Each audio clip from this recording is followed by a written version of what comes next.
2027 का चुनाव अब बहुत नजदीक है, बहुत कम दिन है, तैयारी किस तरह से? 2027 का चुनाव आने वाला है। सभी अम्बेडकरवादी और समाजवादी लोगों ने दिल और मन बना लिया है कि जैसे जब और हर कोई वोट डालने के दिन का इंतज़ार कर रहा है कि कब वो दिन आए, बाबा साहब का अधिकार का इस्तेमाल किया जाए और इस जुल्मी भारतीय जनता पार्टी को एक बार पुनः बाहर फेंकने का काम किया जाए। 5 राज्यों के चुनाव के बारे में कुछ बोलना चाहेंगे? बंगाल जो देखिए लगातार, हाँ, चुनाव बंगाल में भी हो रहा है। बंगाल में बिल्कुल बिल्कुल बंगाल में चुनाव चल रहा है। हम देख रहे हैं कैसे हर जगह भारतीय जनता पार्टी डरी हुई है। हमने पहले देखा कैसे बिहार में तमाम वोट काटे गए, फिर बंगाल में तमाम वोट काटे गए। यकीनन ये उनके डर को दिखा रहा है।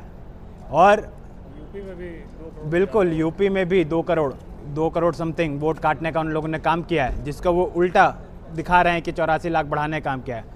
पहले ड्राफ्ट में 2,79,000 वोट काटे गए थे और उसमें वापस 84 रिकरेक्ट होके वापस आए, तो वो उसका ये प्रचार कर रहे हैं कि 84 लाख बढ़ाया गया है।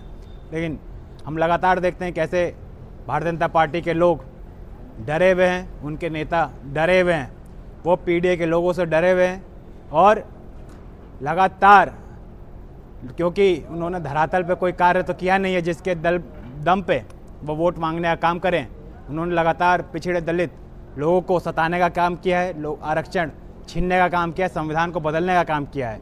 इसीलिए सभी लोग एकजुट होकर अब इनको बाहर निकालने का काम करने जा रहे हैं। विधायक जी, पंचायत चुनाव की क्या स्थिति है, होगा या फिर नहीं होगा? लोग देखिए, पंचायत चुनाव जो हमारा आकलन है, जो तैयारी सरकार की होनी चाहिए थी, वो इस तैयारी से बहुत ही कोसों दूर है।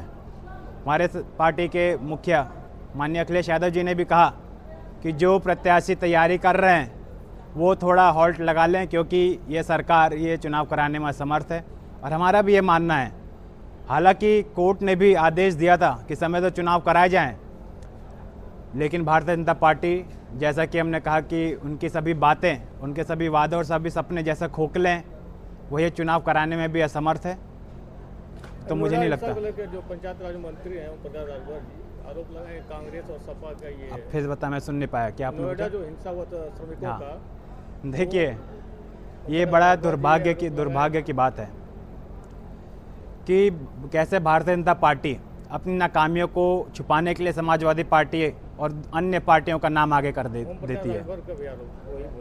देखिए, ओम प्रकाश राजभर जी तो कब क्या बोलते हैं क्या नहीं बोलते, यकीनन जब भी उनको सुनते हैं और देखते हैं तो थाली में उस बैगन की ही याद आती है हमें। तो यकीनन उन पे ज़्यादा टिप्पणी ना करते हुए, भारतीय जनता पार्टी का हमेशा से ये उनका ये स्टाइल हो गया है कि जब भी वो अपनी नाकामियों उन्हें छुपानी होती है, वो समाजवादी पार्टी को और अन्य पार्टी को आगे ला खड़ा करती है। उन्हें बल्कि ये देखना चाहिए कि जो आज श्रमिकों की मांग है वो जेन्युइन मांग है, क्योंकि महंगाई लगातार बढ़ रही है और लोग मिनिमम वेजेस में अपना पालन पोषण नहीं कर पा रहे। तो सरकार को इस चीज़ पे ध्यान देना चाहिए और यकीनन उनकी वेतन भत्ता बढ़ानी चाहिए।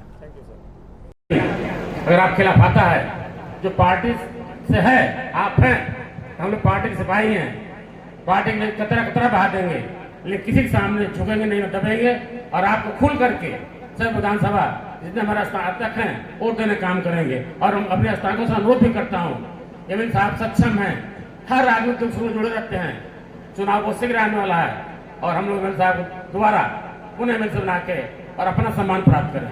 धन्यवाद।